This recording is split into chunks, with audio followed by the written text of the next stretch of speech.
Hello, and welcome to GoH Talk, a podcast for all things Guild of Heroes. I am Galgamir, leader of Forest of Sherwood, avid game player and podcast amateur.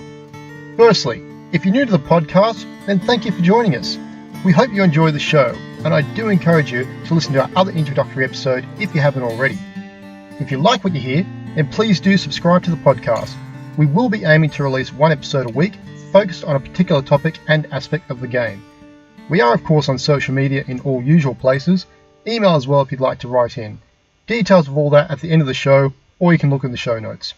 Now that we are in the swing of the podcast, we do need a bit of structure. Last week we had the salad toss to do its number on the show, and whilst it turned out well, it did lack that finesse I aimed for.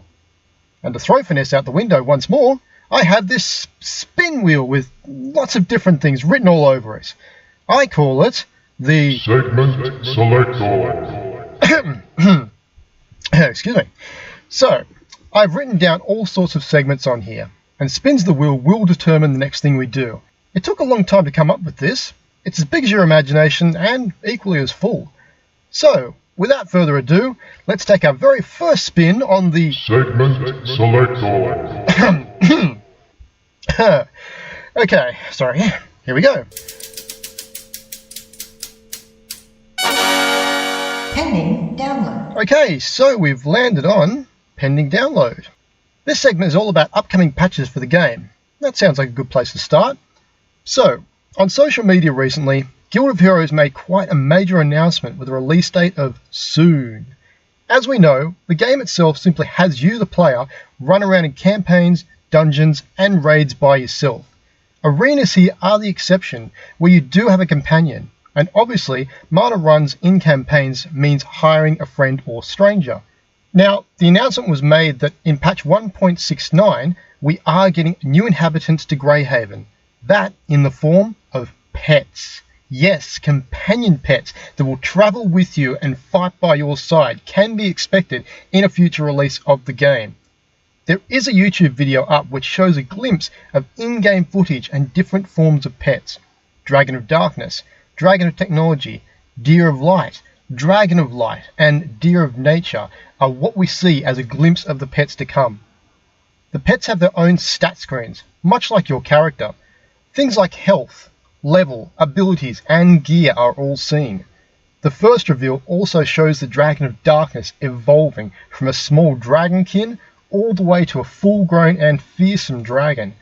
Pets are evolved with what's known as pet stones. Collecting enough of these allows the evolution to take place and the pet becomes more powerful. It also seems as though it's a limited number of turns that the pet can be used each time before either a cooldown occurs or possibly you could hire a turn with the cost of some diamonds. Now, that part is speculation, but the general form of the game follows that practice as standard, so it does make sense that it would be the case. I for one am very excited for this release and cannot wait for it. I always enjoy having a pet by my side in games such as this, and I like the fact the pet can grow with your character also. It's not just a bot summon that scales with your level, it's an active part of the game that you, the player, have control over. There doesn't seem to be any buttons in order to control the pet's actions. So I dare say, much like a friend or stranger companion, when doing mana gem campaign runs or arenas, they simply will go through their rotation, much like autoplay. Now, obviously when this is released, we will focus on an episode about the new pet system. Well, what do you think about the upcoming pet patch? Are you excited about it? Or do you foresee some issues to come with it? Send me your thoughts, gotalkpodcast@gmail.com. You may even get your mail read on the show. And that's the end of pending downloads for this week. That's pretty much all the news we have currently. So, well, I guess we'll go for another spin on the Segment Selector. I don't think I've thought this introduction through well enough. Anyway.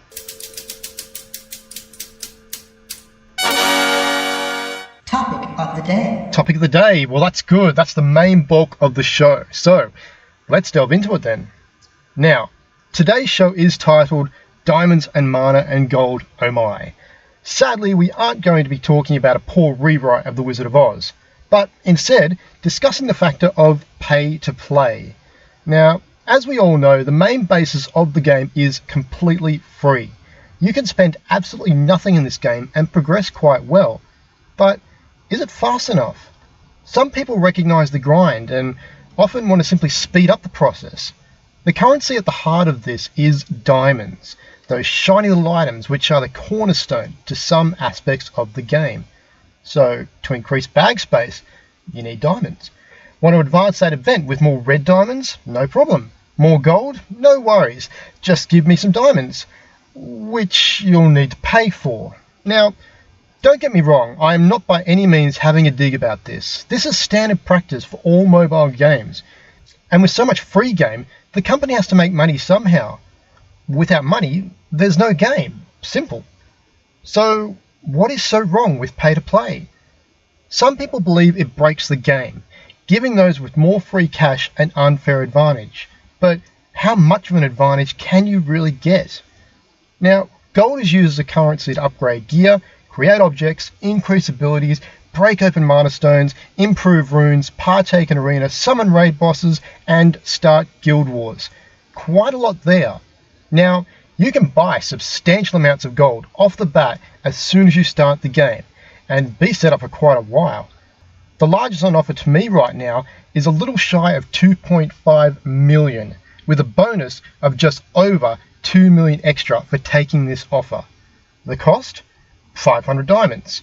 Now, 500 diamonds can be purchased as an exact number. I'd need to get more, so what do I choose? 1,000 with 250 bonus for 79.99 Australian dollars, or go whole hog with 2,000 with 700 bonus for $159.99 Australian. Now, the math says the better purchase is the big 2,700 lot. That's an impressive $159.99 of my money to devote to this game now. But, hang on. An average new console game can cost me something of the same if I went for a collector's box or limited edition copy. All the bells and whistles not otherwise gifted by purchasing the base game and then buying add-ons from the download store. There is always an avenue for someone to get more. By paying more, and with the fact you are getting 100% free game to play without spending a single thing in the first place, then you're not really at a loss. You can make that goal. You can get those extras if you put the hard work into it. You may need to work a little harder, but there are times when that hard work will make you enjoy the game that much more. Or maybe it won't. I mean, after all, I'm not you. I'm speaking about my personal perception here. I find it fun in the grind of running campaigns, to get abilities and mana gems. Running level after level over and over to get that set gear.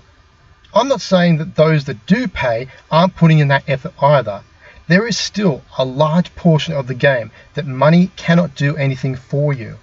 Some people will scream about pay to play when they feel the developer has abandoned the free player, or that they aren't getting enough from the game already. Not everyone can devote a lot of time to playing and leveling through everything, so a paid option for them might work. It may give them a tiny advantage, but negligible really. There will also be people who dedicate all their spare time and pay also. Do they have a massive advantage? Absolutely. Can it be game breaking against other players?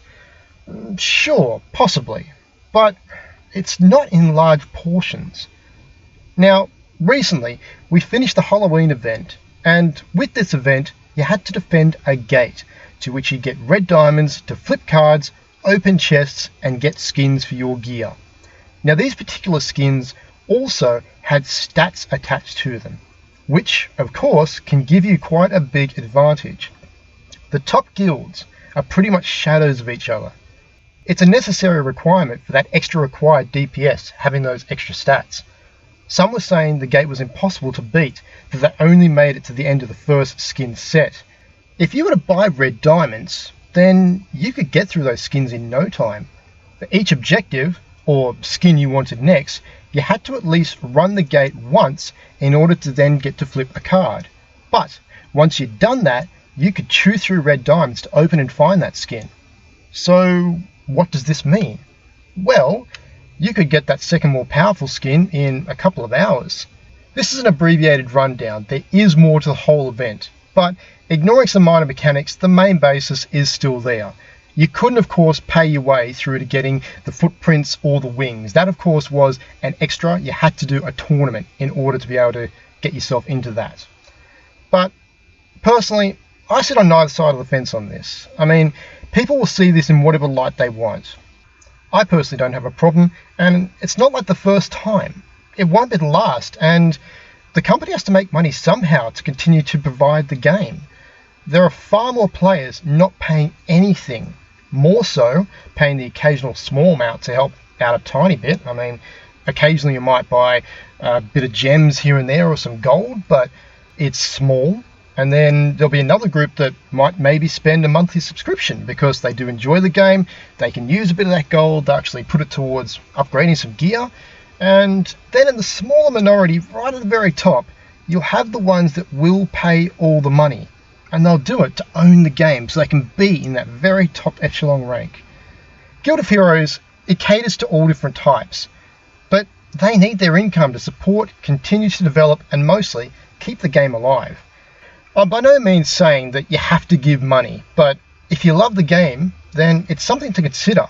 Even a small purchase here and there, it helps them out in the end. Well, what are your thoughts on this? Do you strongly agree or disagree? Have I nailed the point completely, or have I completely missed it altogether and hit the thumb right in the tip with a proverbial hammer? Write in, let me know, give me your thoughts, or share your experiences. GoTalkPodcast@gmail.com. Well, that's all we have this week for Topic of the Day. So, for one last segment today, let's spin the... Segment Selector. I'm gonna have to fix that.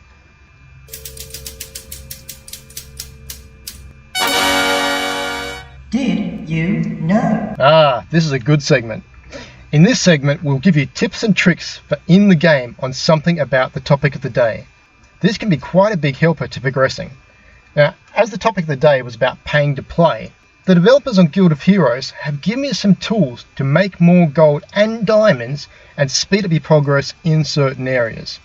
Some people will focus right on what's in front of them without venturing too much around the screen right at their fingertips sometimes. When in Greyhaven, there is a large plus button right next to your gold amount.